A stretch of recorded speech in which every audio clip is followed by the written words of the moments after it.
Shalom, selamat pagi Bapak Ibu Saudara yang dikasihi Tuhan.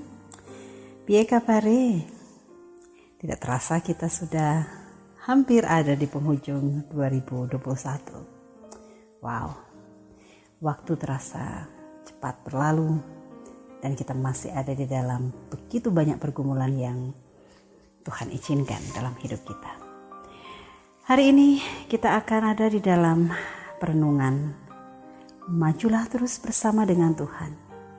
Tangan Tuhan tetap memberkati kita. Bersama dengan saya Pendeta Esther, mari kita berdoa sebelum kita membaca firman Tuhan. Bapa di dalam nama Tuhan Yesus, terima kasih untuk segala penyertaan-Mu dalam hidup kami. Terima kasih karena Tuhan sudah pimpin kami sepanjang malam yang sudah lewat.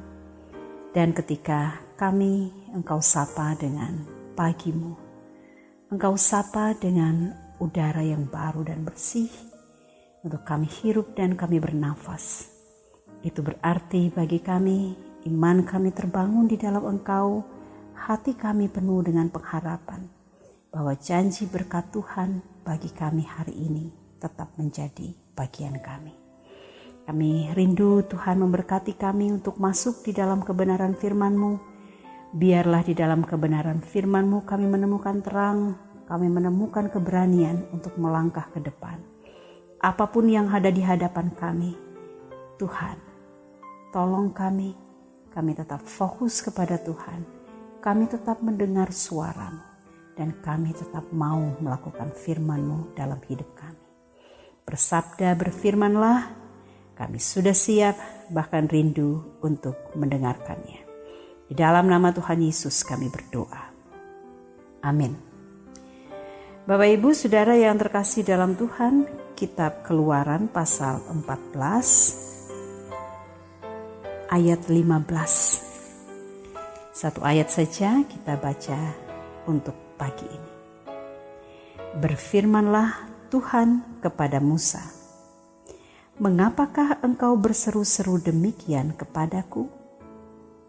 Katakanlah kepada orang Israel supaya mereka berangkat. Bapak Ibu Saudara yang terkasih dalam Tuhan, pernahkah kita merasa cemas? Pasti pernah. Pernahkah kita merasa khawatir? Pasti pernah. Apalagi ketakutan atau khawatir tentang sesuatu. Semua kita pasti pernah mengalami itu. Kita menjadi khawatir terhadap sesuatu yang mungkin saja itu belum pernah terjadi atau belum pernah ada bayangan menjadi bagian bahaya bagi kita. Tetapi sebelum kita melangkah, terkadang kita sudah mengalami perasaan khawatir yang terlalu berlebihan. Apalagi ketika kita sudah tahu ada bahaya yang mengancam di depan sana. Seringkali rasa takut, rasa khawatir, rasa tidak percaya diri, rasa tidak berani untuk melangkah, itu menjadi bagian hidup yang pada akhirnya membuat kita stuck. Membuat kita tidak bisa kemana-mana dan tidak mau berbuat apa-apa. Atau bahkan ada di antara kita tidak hanya sekedar stuck, tidak hanya sekedar diam di tempat, atau masem bodoh dengan masa yang berlalu. Tetapi mungkin saja di antara kita ada yang sampai bersungut-sungut, ada yang sampai mengeluh berkepanjangan, tetapi tidak melakukan sesuatu dengan tindakannya, apalagi dengan imannya. Hari ini Bapak Ibu Saudara yang terkasih dalam Tuhan, kita membaca bagian Alkitab yang sebenarnya sangat-sangat populer. Itu kalau kita baca pasal 14, itu ada yang kita baca ini adalah bagian kedua dari pasal 14 kitab Keluaran. Bagian pertama, Firaun bertindak untuk penghabisan kali, dan kemudian bagian yang kita baca hanya satu ayat itu menyeberangi Laut Teberau. Nah, Bapak Ibu Saudara, mari kita lihat apa yang terjadi di pasal 14 ini. Apa yang terjadi di pasal 14 ini? Di pasal 14 ini yang terjadi adalah ketika orang Israel keluar dari negeri perbudakan dipimpin oleh Musa, mereka merasa bahwa perjalanan mereka adalah perjalanan yang sulit, terlalu sulit dan terlalu susah. Pertama ya, mereka sulit mendapatkan bahan makanan selama di perjalanan, dikejar-kejar oleh rasa takut, rasa bersalah karena sepertinya dalam tanda kutip mengkhianati Firaun, atau mereka berusaha untuk lari dari negeri perbudakan itu, dan mereka takut kalau misalnya mereka itu dikejar dan seterusnya dan akhirnya mereka mengalami begitu banyak tekanan dalam perjalanan itu. Nah, ketika mereka mulai sedikit merasa terbebas begitu, di ayat 14 ternyata penderitaan mereka itu bukan selesai atau menemui sedikit titik terang, tetapi justru ketika mereka ada di tengah-tengah perjalanan, Firaun ternyata tidak tinggal diam. Firaun mengejar mereka dengan kereta berkuda, dengan orang-orangnya yang kuat, dengan pasukan-pasukannya yang luar biasa hebatnya, menggunakan begitu banyak peralatan perang begitu, menggunakan peralatan yang bisa mengintimidasi. Tidak hanya mengintimidasi dalam rangka untuk mengancam nyawa mereka, tetapi intimidasi juga dalam hal mereka menjadi tertekan secara psikologis gitu. Secara psikis mereka sangat-sangat tertekan karena mereka tidak membawa apa-apa untuk pertahanan diri. Dan mereka sangat nothing dibandingkan dengan pasukan-pasukan, apalagi pasukan berkudanya, kereta berkudanya si Firaun. Mereka sudah ada di dalam perjalanan itu, tiba-tiba ternyata ada sebuah tantangan besar di depan gitu. Sebelum sampai di depan Laut Teberau gitu, mereka sempat bersungut-sungut dengan Musa. Apakah di Mesir sana sudah tidak ada kuburan lagi? Sehingga engkau harus membawa kami keluar dari Mesir. Di Mesir sana masih lebih enak bagi kami. Kalau kami mati, kami masih ada kuburan di sana. Apakah engkau membawa kami di padang gurun ini supaya kami mati secara sia-sia di padang gurun ini gitu. Mereka marah dengan Musa. Karena ternyata ketika mereka keluar dari sana bukan sesuatu yang enak yang menjadi harapan mereka di depan mata mereka. Tidak,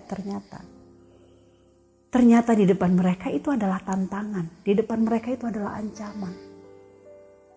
Sehingga Musa berkata kepada bangsa itu, jangan takut, berdirilah tetap dan lihatlah keselamatan dari Tuhan. Ia akan diberikannya kepadamu pada hari ini. Sebab orang Mesir yang kamu lihat hari ini tidak akan kamu lihat untuk selama-lamanya. Tuhan akan berperang untuk kamu dan kamu akan diam saja. Itu di ayatnya yang ke-13 dan 14. Masuk ayat 15, Tuhan sendiri berfirman kepada Musa.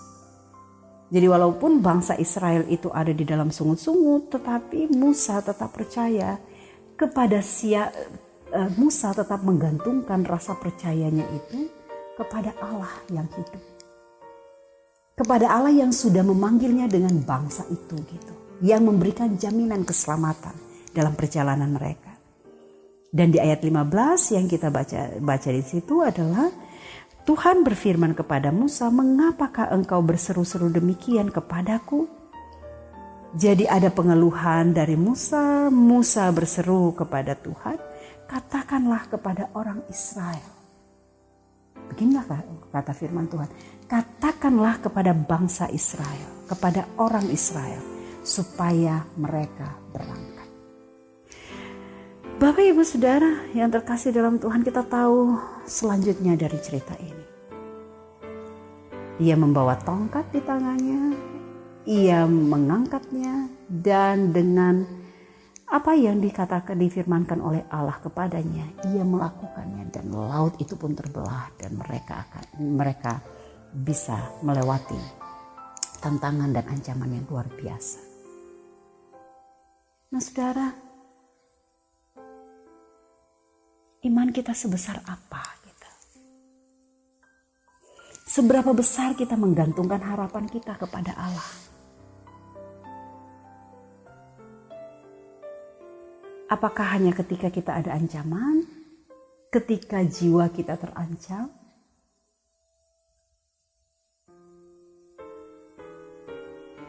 Baru kita berseru kepada Allah? Atau di setiap saat hidup kita betul-betul nyantel gitu.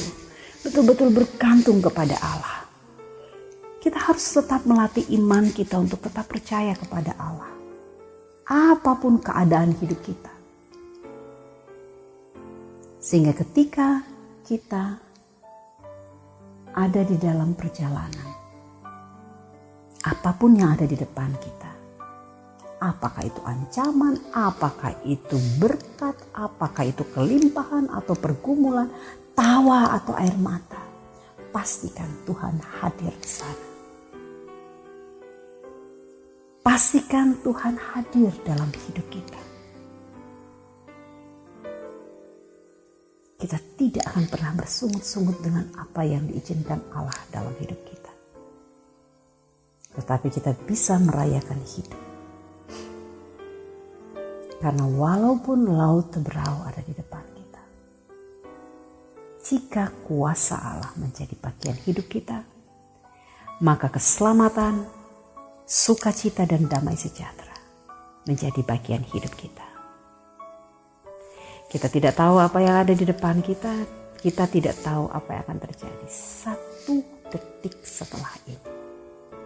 Tetapi jika kita di dalam Tuhan, maka kita menjadi orang-orang yang berpengharapan dan kita menang di dalam keselamatan Allah, di dalam Kristus Tuhan kita.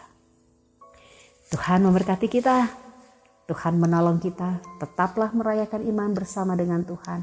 Gantungkan pengharapanmu di dalam Allah. Karena hanya di dalam Allah lah kita mendapatkan pengharapan, kita mendapatkan keselamatan yang sejati. Dan melalui Yesus Kristus, Anak Allah, Tuhan dan Juru Selamat kita. Tuhan memberkati kita, kini, selalu, dan sepanjang segala masa. Amin. Mari berdoa. Bapa di dalam nama Tuhan Yesus, terima kasih karena Engkau memilih kami untuk menjadi anak-anak-Mu, menjadi murid-Mu, menjadi domba gembalaan tangan-Mu. Kami tidak tahu apa yang akan terjadi di depan sana. Tetapi yang kami tahu dan yang kami yakin, Engkau adalah Allah yang setia, tetap memberkati kami, tetap memberikan yang terbaik dalam hidup kami. Dan tetap memberikan iman bagi kami bahwa di dalam Kristus, dalam pekerjaan Roh Kudus, kami tetap bersandar kepada Tuhan. Kami akan menjalani hari ini dan hari-hari yang Tuhan izinkan dalam hidup kami. Ajar kami untuk bisa merayakan hidup bersama dengan Tuhan, mendengarkan suara-Mu, dan ketika kami akan melangkah, kami mengandalkan firman-Mu. Berangkatlah, maka kami akan diutus bagi kemuliaan Tuhan. Ini kami yang berdoa, ini kami yang bersyukur untuk firman-Mu. Di dalam nama Tuhan Yesus kami berdoa. Amin. Bapak Ibu Saudara, selamat menjalani hari. Ebenezer, sampai di sini Tuhan menolong kita. Amin.